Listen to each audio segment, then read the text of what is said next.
नमस्कार दोस्तों, मैं हूं आपका दोस्त संचित। स्वागत करता हूं अनअकैडमी प्लेटफॉर्म पे। और आज पॉडकास्ट के अंदर सेकंड सेशन लेके आपके सामने हाजिर हैं। गेस्ट आप सबके फेवरेट। इन मुझे कोई कोई बताने की जरूरत नहीं है, तारुफ कराने की जरूरत नहीं है। विशदीप सर हमारे साथ हैं। बहुत प्यार आप लोगों ने दिया था फर्स्ट पॉडकास्ट को, और उसी लिए मैंने और सर ने डिस्कस किया कि चलो कुछ और सेशंस भी ट्राई करते हैं। और हर एक सेशन के साथ आपका एंगेजमेंट, आपका फीडबैक बहुत इंपॉर्टेंट है। बिकॉज जब आप कमेंट करते हैं, हमें बताते हैं कि किस तरह का कंटेंट चाहिए, तो हमें अंडरस्टैंडिंग मिलती है आगे क्या कंटेंट लेके आए। आज का टॉपिक, जैसे आपने थंबनेल और टाइटल में देखा होगा, थोड़ा जेनरिक रखने की कोशिश की है, कंप्यूटर साइंस के अंदर career. So basically 4 reasons to have a career in computer science. मैं थोड़ा सा एक बैकग्राउंड दे देता हूँ सर। आइडिया ये है कि आज से कुछ समय पहले तक ना, एक समय होता था कि लाइक आजकल ईसी अच्छी चल रही है, मैकेनिकल अच्छी चल रही है, फैशन होता था। Fashion is the correct word. एक फैशन होता था कि कौन सी ब्रांच लेनी चाहिए। बट आजकल हम देखते हैं तो मॉरलेस सीएसआईटी का काफी ज्यादा इनटेक भी हो गया कॉलेजेस के अंदर। अगर पहले लाइक सबका काइंड बराबर बराबर होता था, भी है कि सीएसआईटी में टोटल जितने बच्चे बाकी सब ब्रांचेस में मिला के भी उतने नहीं हो पा रहे। तो क्या चेंजेस हैं, क्या सीएसआईटी अब सच में एवरग्रीन हो गई है, बाकी ब्रांचेस का कोई इसको बचा नहीं है, इसके बारे में एक जनरल डिस्कशन करते हैं। तो सर आपसे चाहूंगा, आप थोड़ा सा बताइए कि क्या कोई एक ऐसा मेन रीजन है जो सीएसआईटी अभी इतना बूम कर रहा है। सबसे बड़ा रीजन जो सर है वो है मार्केट, जॉब मार्केट। हम्म। स्टूडेंट को इंजीनियरिंग करना क्यों पसंद आता था पहले भी? क्योंकि उसे पता था कि इंजीनियरिंग करने के बाद उसे जॉब लगना आसान हो जाएगा, एक प्रोफेशनल कोर्स है। करेक्ट। राइट, बट जब आप नंबर ऑफ जॉब्स या क्वालिटी ऑफ जॉब्स या काइंड ऑफ जॉब्स देखें अदर हम्म। ब्रांचेस में, तो आप हम्म। देखेंगे मैकेनिकल, सिविल, इलेक्ट्रिकल, इलेक्ट्रॉनिक्स या दूसरी भी जितनी भी कोर ब्रांचेस हैं जो नॉन सीएसआईटी की हैं, हम्म। उनमें या तो डायरेक्ट प्लेसमेंट बहुत रेयरली आता है कॉलेज में, या फिर अगर आता है तो बहुत नॉमिनल से नंबर ऑफ स्टूडेंट्स प्लेस होते हैं। हम्म। और दूसरी बात यह है कि अगर आप मनी वाइज भी देखें तो अमाउंट जो स्टूडेंट्स को मिलता है दूसरी ब्रांच में वो कम है। तो ऑफ कोर्स वो चाहते हैं कि हम ऐसा एक प्रोफेशनल कोर्स करें जो उतनी ही मेहनत में हमें ज्यादा अच्छा एम्प्लॉयमेंट, ज्यादा अच्छा वर्क और ज्यादा पॉसिबिलिटी के साथ में जॉब लेके आए, ज्यादा मनी के साथ में जॉब लेके आए। और ये एक बहुत बड़ा रीजन है आईटी या सीएसआईटी का बूम का, कि स्टूडेंट्स जो हैं अभी कंप्यूटर साइंस को ज्यादा प्रिफर कर रहे हैं। जैसा कि आपने कहा, इनटेक बढ़ गया है ऑफ कोर्स कॉलेजेस का। और आपने ये भी कहा कि नंबर ऑफ स्टूडेंट्स जो चाहते हैं कि वो कंप्यूटर साइंस आईटी में ही बीटेक करें, उसका सबसे बड़ा जो प्राइमरी रीजन है वो ये है। इसको और थोड़ा डिटेल में भी ऑफ कोर्स डिस्कस कर लेंगे कि किस तरीके से ये scenarios over the years change हुए हैं। बट एक पॉइंट और यहाँ पे मैं ऐड करूंगा कि अगर आप जॉब्स की बात करें तो मैकेनिकल, सिविल, इलेक्ट्रिकल, इलेक्ट्रॉनिक्स या जितनी कोर ब्रांचेस हैं, कोर ब्रांच के स्टूडेंट्स को कहीं ना कहीं गेट या ईएसी या फिर किसी स्टेट कमीशन की या कोई दूसरी एग्जाम्स के लिए प्रिपेयर करना पड़ता है। तब जाके हम्म। स्टूडेंट्स को कहीं ना कहीं वो जॉब मिलती है जो वो चाहते हैं। यहाँ हम्म। पे आप कॉलेज के कैंपस के थ्रू या फिर थोड़ी सी कोडिंग प्रैक्टिस के थ्रू या अपने कोर कोर्सेज के थ्रू आप अच्छा जॉब डायरेक्टली पा सकते हैं कंप्यूटर साइंस में, जो एक बहुत बड़ा रीजन है स्टूडेंट्स के शिफ्ट का। इनफैक्ट अभी बहुत सारे स्टूडेंट्स ऐसे हैं जिनको नॉर्मल या अच्छे कॉलेज में दूसरी ब्रांचेस मिली थी और वो भी अब शिफ्ट कर रहे हैं कंप्यूटर साइंस में अपना करियर फ्रॉम अदर ब्रांचेस। ये 2-3 पॉइंट बहुत अच्छे आपने मेंशन किए। और इकोनॉमिक्स का बहुत सिंपल सा आइडिया है, जैसे आपने बोला डिमांड एंड सप्लाई। तो जाहिर सी बात है कि जिस डिपार्टमेंट के अंदर डिमांड ज्यादा होगी, वहां पे सप्लाई ऑटोमेटिकली ज्यादा होने वाली है। तो ये आप समझेंगे कि विद टाइम, अभी भी मैं मानता हूँ सीएसआईटी तो अपने इंसेप्शन पे ही है ना। किसी समय स्टोन एज थी, फिर इंफॉर्मेशन इंडस्ट्रियल रिवॉल्यूशन हुआ। तो 1960s 70s वो टाइम था जब बड़ी बड़ी फैक्ट्रीज लगती थी, उसका डिमांड अच्छा था। मैकेनिकल सिविल इंजीनियरिंग आपने की, इलेक्ट्रिकल इंजीनियरिंग की, उसका एडवांटेज था। अब जाके आप देखेंगे, मतलब sir correct me if I am wrong, मैं अगर आपसे बात करूं लगभग 20 साल पुरानी, है ना, ये मैं बात कर रहा हूँ 2000 2005-6 की, जब जी। हम 6-7 क्लास में 10th क्लास में हुआ करते थे। और बड़े कजन भैया कहीं जॉब लग रही होती थी, विप्रो, इंफोसिस, आजकल वो नहीं रहा, आई थिंक सत्यम, अभी वो सत्यम। महिंद्रा सत्यम हो गया है। ये बिल्कुल। 3-4 कंपनी हुआ करती थी। उसके अलावा मतलब इसमें आपका जॉब लगा तो लगा, वरना नहीं। बाकी ब्रांचेस का मैं नहीं बोलता हूँ बहुत बहुत फिक्स तरीके से, बट कुछ कुछ आज भी वही सिचुएशन है। For example, if you are a mechanical engineer, या तो आप तोड़ू फोड़ू है, आपका बीटेक में रहते रहते आपका पीएसयूज में सेलेक्ट हो गया, आपने अंडर 1000 रैंक क्रैक कर ली, आपका गेट के थ्रू एमटेक को मिल गया या आईईएस हो गया, समथिंग लाइक दिस। बट अगर ये नहीं हुआ तो ऐसा नहीं है कि हर साल अशोक लीलैंड 50,000 मैकेनिकल वालों को सेलेक्ट कर रही है या टाटा मोटर्स में 30,000 जा रहे हैं। तो एक लेवल ऑफ अनसर्टेनिटी है, मार्केट स्टैंडर्डाइज नहीं है। ऑन द कॉन्ट्ररी सीएसआईटी में जब हम देखते हैं तो ओवरऑल अगर मैं कुछ रफ नंबर भी बात करूं तो 2-2.5 लाख बच्चों की हर साल जॉब लग रही होती है। मैं नहीं कह रहा everybody is going to Amazon और माइक्रोसॉफ्ट, बट एटलीस्ट बच्चे लॉन्ग टर्म में करियर वही चूज करते हैं जहां पे सर्टेनिटी, वरना तो हर कोई क्रिकेट खेलना शुरू करेगा।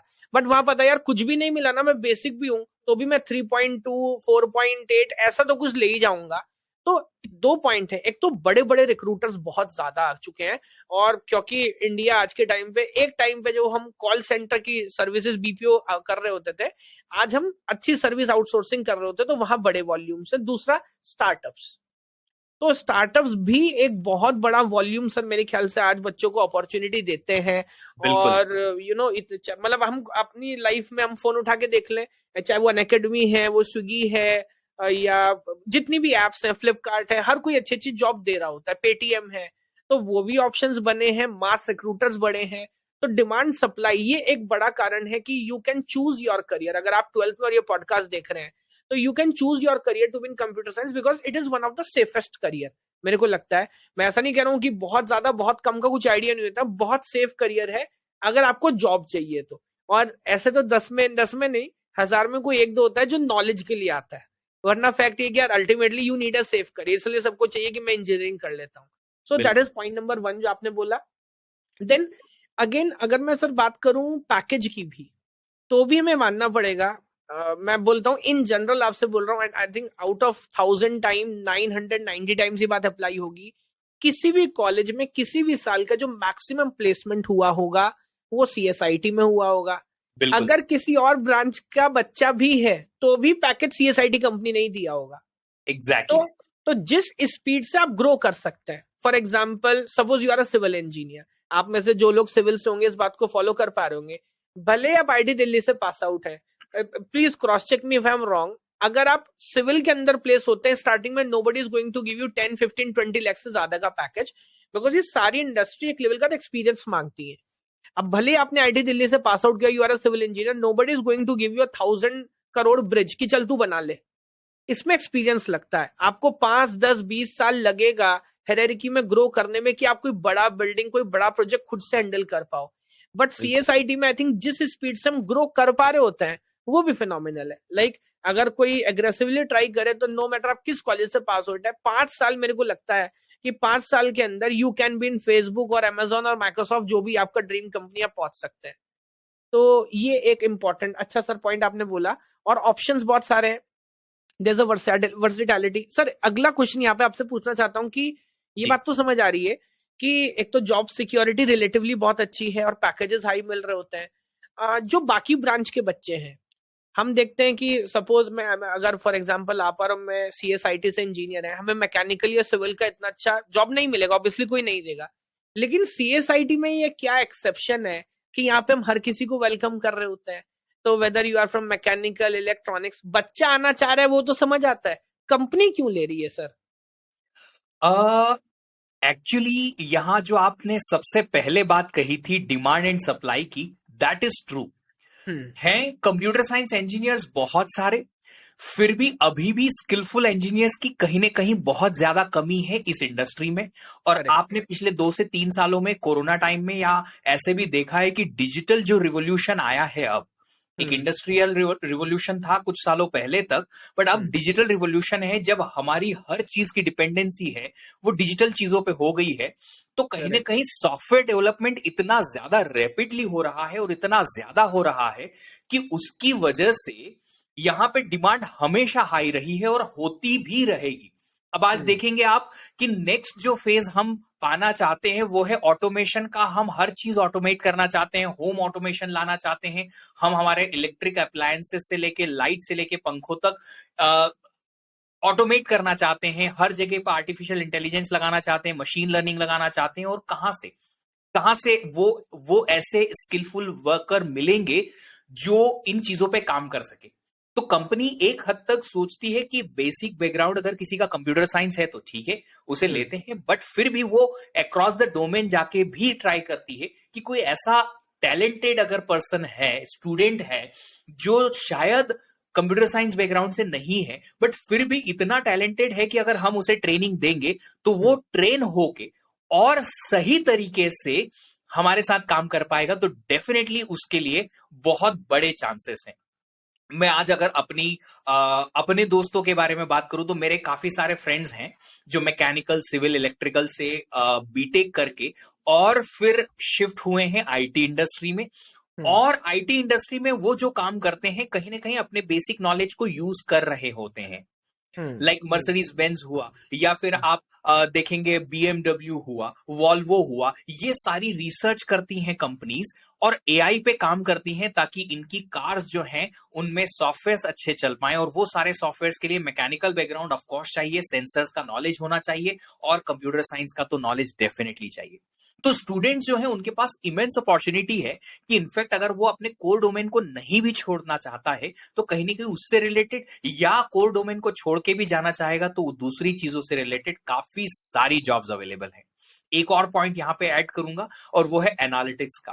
काफी सारी जो करंट जॉब्स हैं उसमें आपका एनालिसिस चाहिए, that's it, that is the main logical work. और कोई भी मैथमेटिक्स स्टूडेंट जो होता है, चाहे किसी भी इंजीनियरिंग ब्रांच का है, वो एनालिसिस में अच्छा हो ही जाता है।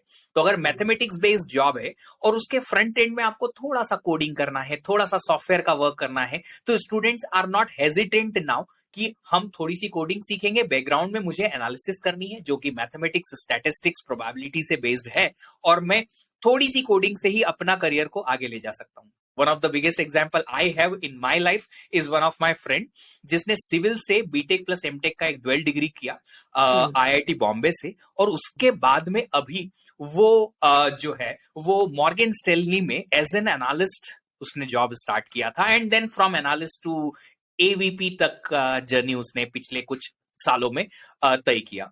उसका कहना यही है कि अल्टीमेटली आपको ये जानना चाहिए कि आप अल्टीमेटली क्या चाहते हैं अपनी लाइफ से। अगर वो आपको कंफर्म हो जाएगा कि मुझे अच्छी अपॉर्चुनिटीज चाहिए, ज्यादा अपॉर्चुनिटीज चाहिए, नंबर ऑफ अपॉर्चुनिटीज ज्यादा चाहिए, जॉब स्विच करने पे मुझे बहुत अच्छा पैकेज मिल जाए, ऐसी अपॉर्चुनिटीज चाहिए, तो अभी कंप्यूटर साइंस एक ऐसी फील्ड है जहां पे ये सब अवेलेबल है। एक और पॉइंट यहां ऐड करूंगा जो कि वापस एक मेरे ही मित्र से आया है कि वो पीएसयू में जॉब करते हैं, और वो उनका कहना यह है कि पीएसयू में जॉब स्विच का नहीं है। मैं अभी भी अपने फादर वाली लाइफ जी रहा हूं जहां पे वो एक जॉब में लगते हैं और लाइफ टाइम वहीं जॉब करते हुए और रिटायर हो जाते हैं। करंट सिनारियो थोड़ा सा रिस्क टेकिंग है। लोग चाहते हैं कि हम जल्दी रैपिड ग्रो करें और ज्यादा पैसा कमाएं, क्योंकि द वे हमारी जो लाइफस्टाइल चेंज हो रही है, लाइफस्टाइल की डिमांड चेंज हो रही है, तो हम ज्यादा पैसा कमाएं। और फिर वहां कहीं ना कहीं पीएसयूज या दूसरी कंपनीज जो हैं, जो कोर कॉलेज की कंपनीज हैं या कोर ब्रांचेस की कंपनीज हैं, उनमें अगर ज्यादा ऑप्शंस होते नहीं है तो वो ज्यादा हाइक नहीं देती हैं किसी को। आप एलएनटी छोड़ के और किसी दूसरी भी जॉब में जाएंगे, और अगर आप जॉब स्विच करेंगे आपको 5-10% का इंक्रीमेंट मिलेगा। आप आईटी जॉब में जाएंगे तो आपको 100-200% तक का भी इंक्रीमेंट देखने को मिल सकता है, क्योंकि यहाँ पे आपके जैसे ब्रेन की जरूरत है। बस आपको थोड़ी सी ट्रेनिंग की जरूरत होगी, थोड़ी सी स्किल की जरूरत होगी, and you are good to go. Correct. बहुत सारे पॉइंट आपने ऐड किए, बट मैंने कुछ पॉइंट इन बिटवीन लिख लिए हैं, बड़े बड़े इंपॉर्टेंट पॉइंट। एक दो पॉइंट मैं दोबारा याद दिलाना चाहता हूँ। बहुत अच्छा ये पॉइंट है, स्विचिंग ऑप्शंस। आप किसी भी कोर ब्रांच में जाके जॉब करते हैं, जैसा सर ने बताया ना, अगर आप गवर्नमेंट जॉब में जाते हैं तो फिर तो भूल जाओ। क्या जरूरी है कि आपके मैनेजर से, आपके बॉस से बन जाए? क्या जरूरी है कि जो लोकेशन आपको चाहिए वही लोकेशन आपको मिले? जिस तरह के प्रोजेक्ट में, जैसे फॉर एग्जांपल बहुत सारे बच्चे सीएसआईटी से मैं बात करता हूँ, बड़े इंटरेस्टेड होते हैं इसरो में, डीआरडीओ में जाके जॉब करना है, और उसमें काफी हद तक एक पैट्रियोटिज्म भी है कि नहीं सर, मेरे पास नॉलेज होगी, मेरे पास टैलेंट होगा तो मैं उधर काम करना चाहता हूँ या चाहती हूँ। बट प्रॉब्लम ये है, आपको ये लग रहा है कि शायद जैसे ही आप इसरो ज्वाइन करेंगे अगले दिन अगली 5 का सॉफ्टवेयर आप बना रहे होंगे, but things doesn't work like this. तो जो स्टार्टअप्स होती हैं, जो आईटी कंपनीज होती है, बड़ी स्पीड से चल रही होती है। पीएसयूज कंपनी का अपना वर्क कल्चर होता है। तो मैं बहुत सारे बच्चों को जानता हूं जिनकी ऑल इंडिया रैंक अंडर 100 थी, ओएनजीसी में, सेल में, गेल में चले गए, फ्रस्ट्रेटेड है, वो हेड ऑफिस में बैठे हुए हैं, उन्होंने भी अपने ज्यादातर टास्क थर्ड पार्टीज को दिए हुए हैं, बस वहां पीछे बैठ के एक मैनेजमेंट का काम करना होता है, ये कोड फटा उसको दिया, उसने रिजॉल्व कर दिया, बस वो मैनेजमेंट कर रहे होते हैं। तो उस लेवल का कोर काम आपको नहीं मिल पाएगा, और नहीं मिल पाए तो आपके पास ऑप्शन नहीं है, अब आप सोने के पिंजरे में बंद चिड़िया की तरह वहीं फड़फड़ाते रहेंगे। सीएसआईटी में आज ऑप्शंस इतने ज्यादा हो गए हैं ना कि कल को मेरे को कंपनी तो छोड़िए, मेरे को प्रोजेक्ट नहीं समझ आया तो एक कंपनी के अंदर 10 ऑप्शन होते हैं, यार तू इधर नहीं उस प्रोजेक्ट में चला जा, company will not let you होगा, वो प्रोजेक्ट चेंज कर देंगे, वो आपकी लोकेशन चेंज कर देंगे, वो देखेंगे आपको कैसे मैनेज कर सकते हैं। तो मतलब एक बहुत बड़ा पॉइंट है why you should choose this career, क्योंकि यहाँ पे इमेंस अपॉर्चुनिटी है। दूसरा, ज्यादातर केस में भी एक एडवांटेज भी और डिसएडवांटेज भी है, क्योंकि सर बाकी कोर ब्रांचेस में ये है ना कि मैं एक आइडिया पे मैंने काम करना स्टार्ट किया और धीरे धीरे लोगों को उसी का एक्सपीरियंस होता जाता है। जैसे मेरे एक रिलेटिव है, he is an electrical engineer and he has expertise in transformers, transformers की कॉइल कैसे डिजाइन होती है, कैसे बनता है, क्या इम्प्लीमेंटेशन है।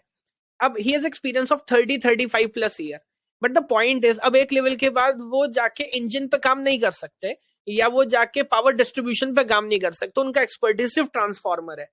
अच्छी बात या बुरी बात ये है कि ये जो ब्रांचेस होती हैं जिनमें टेक्नोलॉजी आइडियाज बहुत जल्दी से चेंज नहीं होते। आज से 30 साल पहले हम ट्रांसफॉर्मर जैसे बना रहे थे, कुछ हद तक आज भी वैसे ही बना रहे हैं, और हो सकता है 10-20 साल के बाद भी ऐसे बना रहे हो। सीएसआईटी में ऐसा नहीं है। तो सीएसआईटी में क्योंकि टेक्नोलॉजी बहुत स्पीड से चेंज हो रही होती है, so it gives an opportunity कि भले मैं और सर 10 साल से पढ़ रहे, बट अगर कोई नया आइडिया आया तो we are on the same starting path, जहां पे कोई सिविल या मैकेनिकल वाला भी खड़ा हुआ है, आपको भी सीखना है, हमें भी सीखना है। और शायद ये एक बड़ा रीजन भी है कि companies they are not hesitating to choose good mind, जैसा सर ने बोला कि somebody is pass out from IIT और एनआईटी और एनी गुड कॉलेज, या किसी आप सी क्लास कॉलेज से भी पास आउट है, बट आपके पास एक अच्छा दिमाग है, तो सीएसआईटी में वी विल ट्रेन यू जो भी काम करना, और हमें खुद नहीं पता, हो सकता है 5 साल के बाद कंपनी कुछ और काम कर रही हो, तो that is not a problem. ये बहुत अच्छी बात है, स्विचिंग ऑप्शन। एक और पॉइंट सर बीच में थोड़ा सा आपने बोला था, एंड इट इज, मैं बोलता हूँ, वे ऑफ लाइफ। आज के टाइम पे आप कोई भी प्रोफेशन में हो, maybe you are a businessman, maybe you are a doctor, you are a chartered accountant, इतनी सारी टेक्नोलॉजी आप यूज करेंगे डे टू डे लाइफ में कि मेरे ख्याल से सर हो सकता है आपको और हमें फील ना होता हो, लेकिन अगर हमारा नेट भी नहीं चलाना तो गया ना सब, फिर वो मेडिकल और वो सब किसी काम का नहीं है। तो if you choose this career, तो आपका जो एक लाइफस्टाइल है ना वो बड़ा सिंपल हो जाएगा, क्योंकि बहुत सारी प्रॉब्लम जो औरों को हैं वो काइंड ऑफ हमें नहीं हो रही होंगी, है ना। जैसे फॉर एग्जाम्पल मतलब हम जूम कॉल ज्वाइन कर रहे थे, कभी कभी ऐसा होता है कोई सीनियर फैकल्टी है किसी दूसरी ब्रांच से है, तो उसमें 10 मिनट लगते हैं उनको समझाने के लिए कि कॉल कैसे ज्वाइन करना है। जिसमें कोई बुरी बात नहीं है, he is expert in his और हर field, that is okay. But CSIT में अगर आप करियर बनाते हैं या सीएसआईटी चूज करते हैं, बाद में जैसा सर बोल रहे थे, अपॉर्चुनिटीज इतनी ज्यादा है, आपको कुछ भी कर रहे होंगे, but in every field you need technology. उस बिजनेस को कैसे बढ़ाना है या जिस भी फील्ड में आप काम करेंगे, वहां पे डायरेक्टली और इनडायरेक्टली कंप्यूटर साइंस कहीं ना कहीं आपके दोबारा काम आ रही होगी। तो this is also good reason why you can choose this, कि it is a kind of a way of life. Sir my next question will be, देखिए when we choose our career ना, एक होता है फोरसाइटनेस, दूरदर्शिता, कि फ्यूचर किधर जा रहा होगा।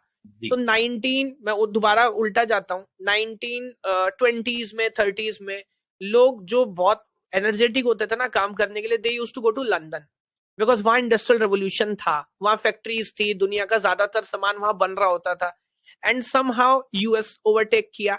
60s 70s के बाद it was like silicon valley, तो लोग सिलिकॉन वैली जा रहे थे जो दुनिया के टॉप माइंड थे, क्योंकि वहां पे आईटी रेवोल्यूशन हो रहा था।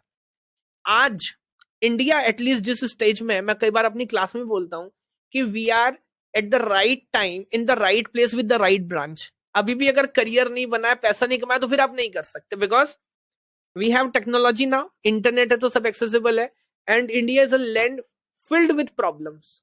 तो जब तक प्रॉब्लम नहीं होगी तो सॉल्व किसको करेंगे? तो हमारे पास इतना प्रॉब्लम है कि आप सॉल्व करते करते थक जाओगे, प्रॉब्लम सॉल्व नहीं होंगी। तो डाउन द लाइन क्या ऐसा तो नहीं है कि हो सकता है ना सर कि मैंने फॉर एग्जाम्पल, एक बच्चा है मेरी क्लास में, उसका बीटेक ब्रांच था प्रिंटिंग टेक्नोलॉजी, जो न्यूज़पेपर प्रिंट करते उसमें कोई कॉलेज बीटेक ऑफर कर रहा था, बट आजकल आप देखते प्रिंट मीडिया वैसे ही काइंड ऑफ रिसेशन में, और लोग धीरे धीरे स्विच कर रहे हैं। पता नहीं 20 साल के बाद जरूरत होगी भी कि नहीं। सीएसआईटी में ऐसा रिस्क है क्या कि पता नहीं बाद में डिमांड होगी या नहीं होगी, इससे अच्छा तो सिविल मैकेनिकल ले लेता हूँ, कम से कम सड़क तो बनती रहेगी ना, बिल्डिंग तो बनेगी। ऐसा sir, what do you think? मैं ये बोलना चाहता हूं कि the way we have revolutionised our self, not even the world, our self with the technologies, ये कम नहीं होगा, बढ़ता रहेगा। आप जितने ज्यादा से ज्यादा ऑटोमेशन लाएंगे वो लाते रहेंगे। कहीं न कहीं अब आपको टेक्नोलॉजी की आदत हो गई है। अब आप, जैसा कि आपने कहा, बिना इंटरनेट के आप रह नहीं सकते, राइट? आज एक प्रोफेशनल से लेके तो एक सब्जी बेचने वाले पर्सन तक इंटरनेट है। वो टेक्नोलॉजी का यूज अगर मैं आपको बीच में इंटरप्ट कर रहा हूँ। अभी कुछ दिन पहले अपनी डॉटर को मैं आइसक्रीम दिलाने के लिए लेके गया, तो अगेन चेंज का इशू था। तो मैं बोल रहा हूँ इतना है क्या, इतना करने, ऐसे कर ले, तेरे पास 10 का नोट। कह रहा भैया पेटीएम कर दो ना। तो अभी चेंज हो जाता है, हमें लगता है कैजुअल है, लेकिन मेरे को याद है कि बिफोर दिस कोविड पेंडेमिक ना, 18-19 में आप किसी को 5 या 10 रुपया पेटीएम को वो मना करता था, बोलता था मिनिमम, आप किसी अच्छी जगह भी जाएंगे सर, मिनिमम 500 रुपीज का बिल है तो आप कैश ही करना पड़ेगा, इसके बाद ही अपन ऑनलाइन लेते हैं। आज आप 1 रुपए की टॉफी भी ऑनलाइन खरीद सकते हैं। तो टेक्नोलॉजिकली बिल्कुल यू कैन कंटिन्यू, बहुत ड्रास्टिक चेंजेस आए हैं। बिल्कुल, इस बात पे मैं आऊंगा, यूपीआई का जिक्र जरूर करूंगा, but the way we have made our life surrounded with the technologies. अब जैसे यूपीआई की बात कर रहे हैं, किसी भी चीज में इंटरनेट हुआ, आपकी सोशल लाइफ जो है वो कनेक्टेड है through internet technologies. Video call के थ्रू आप अपने पेरेंट्स से कहीं से भी कभी भी बात कर सकते हैं, अपने फ्रेंड से कनेक्टेड रह सकते हैं। प्लस आपके पास अच्छी अच्छी डिजिटल वॉचेस हैं, मोबाइल फोन्स हैं जो आपकी हेल्थ को ट्रैक कर सकती हैं। तो किसी भी फील्ड में टेक्नोलॉजी उतना ज्यादा डीप चले गया है कि अब इसे बाहर निकालना नहीं, इसे और ज्यादा स्ट्रांग बनाना ही नेक्स्ट रास्ता है। तो जो आपका क्वेश्चन है वो मेरे लिहाज से तो ये है, जैसा आप कह रहे थे कि हम बहुत सही टाइम पे सही जगह पे हैं, क्योंकि हम इस डिजिटल रिवॉल्यूशन का पार्ट बन चुके हैं। और अगर हम इसमें अब कंट्रीब्यूट करेंगे तो डेफिनेटली आगे आने वाले 20 से 25 सालों में या 30 सालों में हमारी जो लाइफ होगी वो बहुत डिफरेंट होगी। Electricity and rail, bridges etcetera etcetera, definitely in infrastructure में चेंजेस आते रहेंगे और आते ही रहेंगे, लाइफ टाइम चलेंगे। बट जिस स्पीड से टेक्नोलॉजी में रिवॉल्यूशन आया है उस स्पीड से नहीं आएगा। और कहीं ना कहीं जिस स्पीड से अगर टेक्नोलॉजी रिवॉल्यूशन ला रही है तो डेफिनेटली वहां पे ये चीज हमें सोचना होगी कि जितनी स्पीड से अगर हम आगे बढ़ेंगे इस फील्ड में तो उतनी स्पीड से जॉब क्रिएशन भी होगी और उतनी ही स्पीड से हमारे पास डेफिनेटली करियर्स के मल्टीपल ऑप्शंस बन जाएंगे। दूसरी चीज जो आपने कही इंडिया के बारे में, तो जी हाँ, ये वो वक्त है जब इंडिया अपना सुपर पावर दिखाएगा। इंडिया के जितने भी ब्रिलियंट ब्रेन्स हैं जो इंडिया में अब काम कर रहे हैं वो डेफिनेटली अब इंडिया को और स्ट्रांग बना रहे हैं। आज से 3 साल पहले तक अगर मैं बोलूं, प्री कोविड तक, तो लोग ऑप्शन रखते थे कि नहीं, मुझे इंडिया के बाहर जाके और पैसा कमाना है क्योंकि मुझे वहां सेविंग्स जो होंगी वो काफी ज्यादा होंगी। बट आज आप अगर इंडिया के बारे में देखें तो इंडिया में कॉर्पोरेट वर्ल्ड में आपको इतना पैसा मिल सकता है जितना कि आप यूएस जाके शायद न सेव कर पाए। I am talking about pure saving, net saving, right? तो आप यहां रह के और लेविश लाइफ जी के जब आप अपने आसपास बहुत सारे वर्कर्स रख सकते हैं, जब आप अपने घर में हाउस हेल्प्स रख सकते हैं, बहुत चीप लेबर इंडिया में अवेलेबल है, तो आप हर चीज को आउटसोर्स कर सकते हैं। उस किसके साथ में, उस चीज के साथ में, उस आराम के साथ में अगर इंडिया में आपकी सेविंग्स ज्यादा हैं तो कोई इंडिया के बाहर जाना क्यों पसंद करेगा? And this is the major reason कि आप अभी देखेंगे काफी सारे अच्छे जो टॉप इंजीनियर्स हैं वो लौट के आ रहे हैं इंडिया वापस, क्योंकि यहाँ इंडिया में उन्हें अच्छा कीमत मिल पा रहा है, उनकी सेविंग्स काफी अच्छी हो पा रही हैं। और दूसरी बात जो मैं आपको बताऊं वो ये है कि आज इंडिया में जो यूपीआई टेक्नोलॉजी यूज हो रही है वो दुनिया के किसी भी कंट्री में इतनी ज्यादा नंबर में और ना ही इतनी ज्यादा क्वालिटी के साथ में या उतनी ज्यादा प्रोटेक्शन सिक्योरिटी के साथ में यूज नहीं होती है। आज भी जब मैं अपनी कुछ फॉरेन ट्रिप्स या दोस्तों की फॉरेन ट्रिप्स देखता हूं तो वो सब यही कहते हैं या तो क्रेडिट कार्ड चलता है या फिर कैश चलता है, यूपीआई नहीं चलता है। तो आप 10 रुपए से लेके 5 रुपए से लेके 25 रुपए से लेके तो 25,000 तक भी यूपीआई से ट्रांसफर कर सकते हैं, which is very very that too without additional cost. Yes exactly, without any additional cost. कुछ दिन पहले मैं आइसक्रीम खाने के लिए गया था, which was my like cheat day for a day. तो उस दिन मेरे पास चेंज नहीं था, मैंने बोला यार मैं कैश दूंगा, उसने बोला सर 3 रुपया आप पेटीएम कर दो। Exactly, I have done 3 rupees Paytm to that fellow. Correct. And that day I understood कि ये है डिजिटल इंडिया जो रियली बहुत जरूरी था। आज आप देखेंगे कि करंट अभी आज के दिन की बात करें तो बड़ी कंपनीज जो हैं, सिलिकॉन वैली की जो बड़ी कंपनीज हैं, माइक्रोसॉफ्ट हुआ या फिर अमेजॉन हुआ, उनमें बहुत कॉस्ट कटिंग हो रही है। बट अभी तक इंडिया पे इम्पैक्ट नहीं आया है, और जहां तक मैं समझ पा रहा हूं इंडिया पे इम्पैक्ट तो आएगा बट उतना फिर भी नहीं आएगा। अगेन बिकॉज कि हमारे पास अभी भी वो इकोनॉमी डेवलप हो चुकी है अब जाके, कि अब आगे आने वाले 20 सालों में हम अपने आप से इंडिपेंडेंट हो जाए और हमारी सॉफ्टवेयर इंडस्ट्री यहां से चलाए। आपने भी एक पॉइंट जो कहा था, स्टार्टअप्स का हब बन रहा है इंडिया। जी हाँ, नंबर ऑफ स्टार्टअप्स बहुत ज्यादा हैं, और आप जितने भी लोग यहाँ पे सुन रहे हैं, आप में से भी काफी सारे लोग होंगे जो ये स्टार्टअप्स के आइडियाज को आगे लेके जाएंगे या कहीं ना कहीं स्टार्टअप्स का पार्ट बनेंगे। तो ये डेफिनेटली, एक तो नंबर ऑफ इंजीनियर्स बहुत ज्यादा हैं, ब्रिलियंट माइंड्स हैं, और हार्ड वर्किंग में तो फिर इंडिया को कोई बीट नहीं कर सकता सर। मतलब हम 3 घंटा एक्स्ट्रा काम करने के लिए कभी भी हाँ कर देंगे, कोई प्रॉब्लम नहीं है हमें, क्योंकि हम रियल में दुनिया को दिखाना चाहते हैं कि हाँ yes Indians can do that.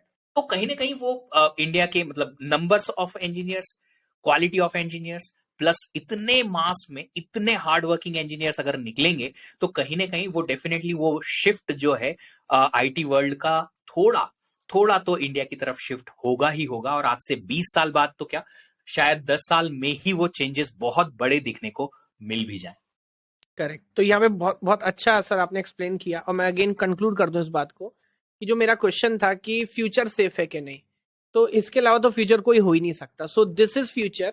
और जैसा मुझे मेरे फ्रेंड है अमेजोन में काम करता है, तो वो बहुत जगह लिख के रखते हैं, द रूल नंबर 1 और the very important quotation is, Amazon पे लिखते हैं इट इज डे 1। सो अभी तक हमने जितना भी कर लिया, हम जिस टेक्नोलॉजी में काम कर रहे हैं, ये भी डे 1 की तरह ही है। तो आप मान के चलिए CSIT का तो डे 1 है। और कभी कभी पढ़ाते हुए बच्चों के साथ एग्जाम्पल भी कोट करता हूँ कि आपने फिजिक्स पढ़ा, केमिस्ट्री पढ़ा, J Thomson, Rutherford, Niels Bohr, 1930s 18th century, जितने भी रूल्स आप पढ़ेंगे, हमारे जितने भी, वेदर वो फ्लॉयड वार्सल है, बेलमन फोर्ड है, डेजकास्ट्रा है, क्रुस्कल है, प्रिम्स है, नॉम चॉम्स्की है, ये सब जिंदा है भाई अभी। Still they are professors, most of them are alive, they are taking lectures. So पूरी ब्रांच नहीं है, पूरा इंसेप्शन नया है, टेक्नोलॉजी नहीं है। तो ये बात ठीक है, फ्यूचर के बारे में आप बिल्कुल सेफ रहिए, कोई टेंशन नहीं है। तो that is also one of the biggest reason कि you should invest in the future, and IT is the future. और इंडिया तो जैसा हम पढ़ते, एक ऐसा कंट्री है जहां टेक्निकली इंडस्ट्रियल रेवोल्यूशन कभी हुआ ही नहीं, हम एग्रीकल्चर एज से सीधे IT पे पहुंचे हैं। और जैसा सर आपने बोला सॉफ्ट पावर, जो एक और मेरा क्वेश्चन होने वाला था रिसेशन का, उसको भी काइंड ऑफ आपने आंसर किया। See, India is a country of 140 crore peoples and counting. So the point is, मेरे को एक बड़ी इंपॉर्टेंट लाइन किसी ने बोली थी, अपन खुद बनाते हैं, खुद खा जाते हैं, अपने को टेंशन नहीं है दुनिया में क्या चल रहा है। India is a word by itself ना। So who is the biggest producer of milk? India. Who is the biggest consumer? India. हम बेच थोड़ी रहे हैं किसी को। तो दुनिया में रिसेशन आए या ना आए, तो चाय की पत्ती सबसे ज्यादा कौन बनाता है? इंडिया। कौन कंज्यूम करता है? इंडिया। चीनी कौन बनाता है? इंडिया। कंज्यूम कौन करता है? इंडिया। तो रिसेशन आए या ना आए, जैसे सर आप बोल रहे हैं, क्या आप और मैं पेटीएम पे ट्रांजेक्शंस करना बंद कर देंगे? क्या हम स्विगी पे खाना ऑर्डर करना बंद कर देंगे? तो 2008 में भी जो इतना जबरदस्त रिसेशन था, दुनिया रो रही थी, America was like anything, India पे उस समय भी इतना इम्पैक्ट नहीं आया था। और मैं अगर थोड़े से बच्चे अवेयर हो शेयर मार्केट के हिसाब से बोलूं, तो India is market is like Sensex around at 60,000। It is all way high. तो अगर रिसेशन आना होता या आ रहा होता, तो एटलीस्ट सेंसेक्स 60,000 पे तो नहीं होता। तो लोगों की, बिजनेसमैन की एक्सपेक्टेशन है कि इंडिया को कोई टेंशन नहीं है, और होगा भी तो जैसा सर ने बताया कि इम्पैक्ट उस लेवल पे नहीं होगा। और जो IT की बात, पॉइंट छोटा सा यहाँ पे आपके इसी बात पे ऐड करना चाहता हूं कि अगर लेट्स से आर्थिक मंदी होती है, और अगर ये पूरे विश्व लेवल पे होती है, वर्ल्ड लेवल पे, number of jobs her field में फिर कम होंगी, क्योंकि हर कंपनी को इंपैक्ट आएगा। बट नंबर ऑफ जॉब्स फिर भी कंप्यूटर साइंस में ज्यादा ही होंगी दूसरों के ब्रांच के कंपैरिजन में। तो आपको अभी भी मौका होगा कि आप अपनी नंबर ऑफ जॉब्स के हिसाब से अगर देखें तो कहीं ना कहीं आपको जॉब मिल सकती है कंप्यूटर साइंस में, उसकी प्रोबेबिलिटी या पॉसिबिलिटी ज्यादा होगी। गुड। और सर एक बहुत अच्छा पॉइंट आपने बोला कि एक टाइम तक, आज से मुझे लगता है 10 साल पहले तक भी एक आइडिया था कि यार जॉब लेकर निकल जाते हैं, यूएस निकल जाता है, पैसा कमाएंगे, वहीं रहेंगे।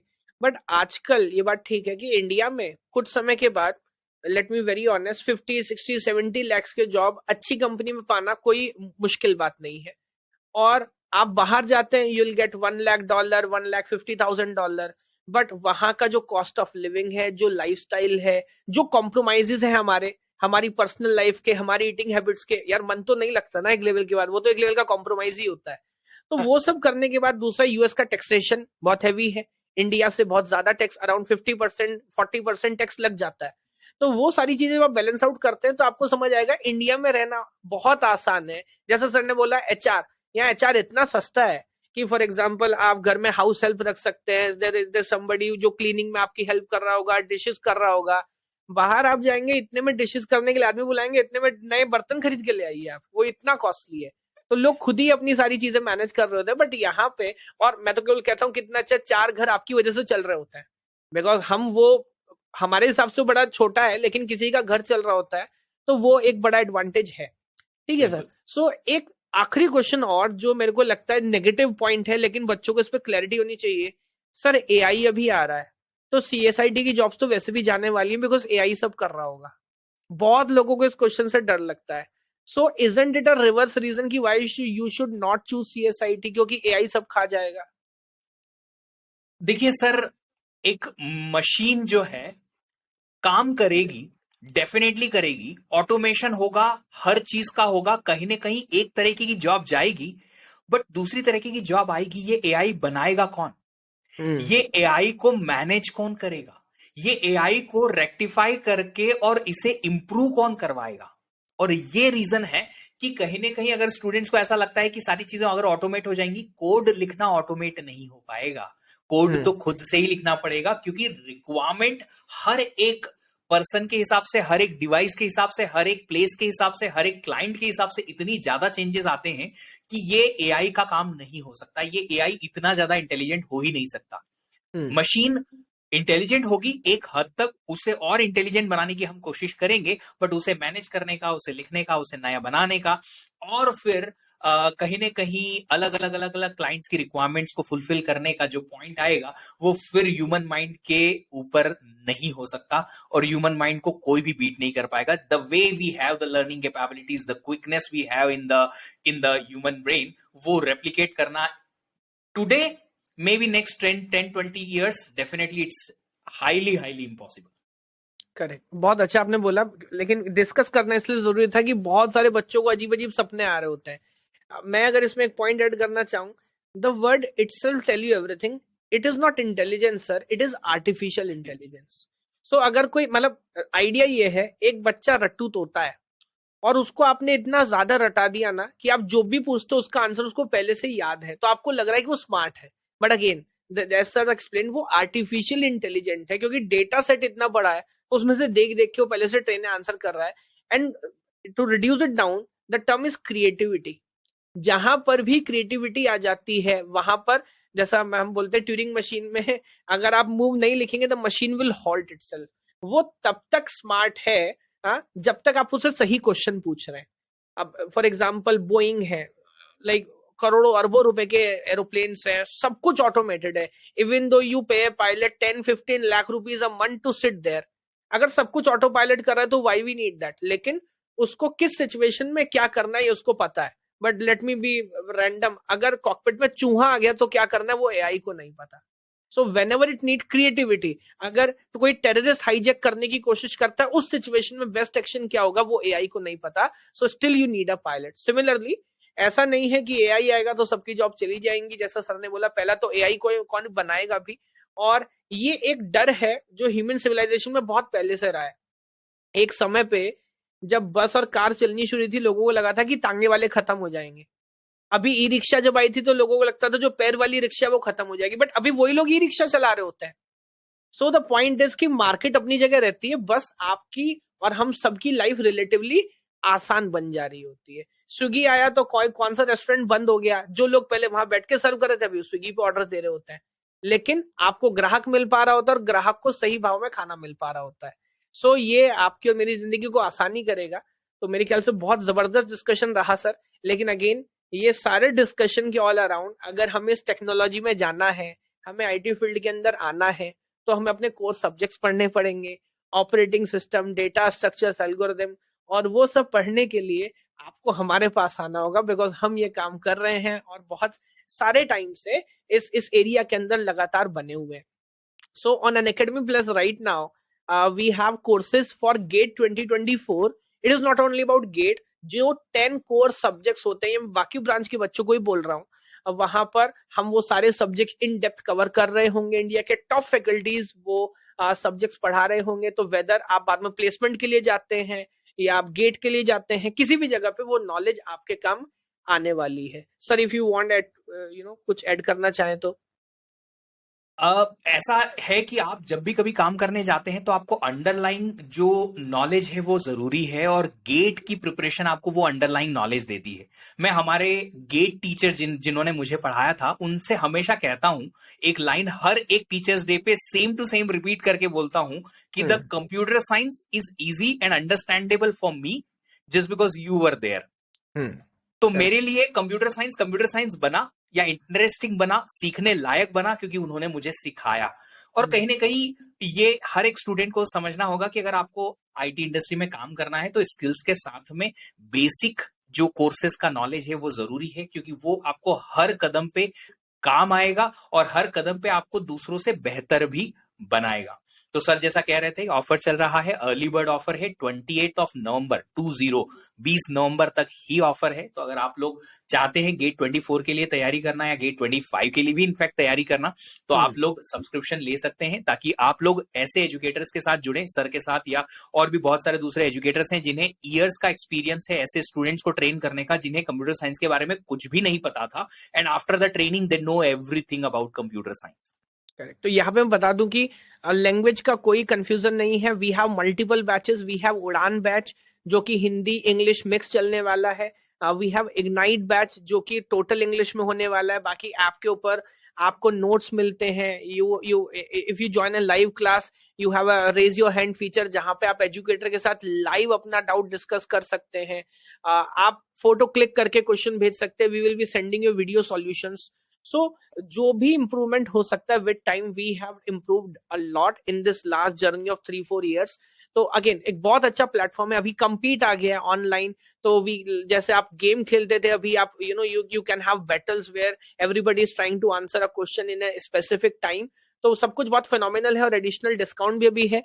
तो अगर आपको ज्वाइन करना तो जल्दी से ज्वाइन करिएगा। सारे डिटेल्स के लिंक आपको डिस्क्रिप्शन में मिलेंगे। My referral code is KGYT। Sir your referral code is VDEEP10। VDEEP10। तो आप कोई भी रेफरल कोड यूज करिए, आपके पास कोई और है वो यूज करिए, बट कुछ भी करके प्रिपरेशन करना चालू करिए। अगर आप अभी भी गेट 2023 के लिए अटेम्प्ट कर रहे हैं तो we have 60+ test in all branches.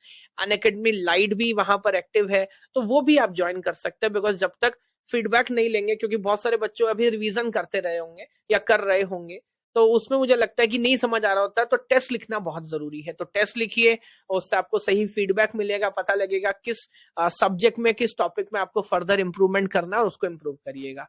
So again everybody, thank you so much for seeing this video till last. अभी यहां तक आप आ गए हैं तो वी रियली वैल्यू यू। और हमें बताइए कि आने वाले टाइम में किस तरह के टॉपिक्स पे आप डिस्कशन करना चाहते हैं। इस वीडियो में एंगेज जरूर करिएगा, चैनल को सब्सक्राइब करिए, बिकॉज यहाँ पे आपको पढ़ाई वाली वीडियो भी मिल रही होती है, आपका सिलेबस कंप्लीट हो रहा होता है। दूसरा, हम इस तरह का जेनेरिक डिस्कशन भी कर रहे होते हैं।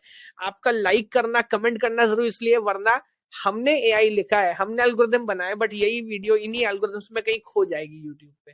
तो उसको आपका एंगेजमेंट, आपका लाइक, आपका कमेंट समझ आता है। अदरवाइज खुद अपने हाथ से भस्मासुर बन जाएंगे हम कि हमारी वीडियो कहीं खो गई, बच्चों को नहीं मिली। सो इसी आइडिया के साथ इस सेशन को यही एंड करता हूं और बहुत जल्दी पॉडकास्ट में अगला सेशन, थर्ड सेशन लेके आऊंगा। Thank you so much. नमस्ते। Thank you.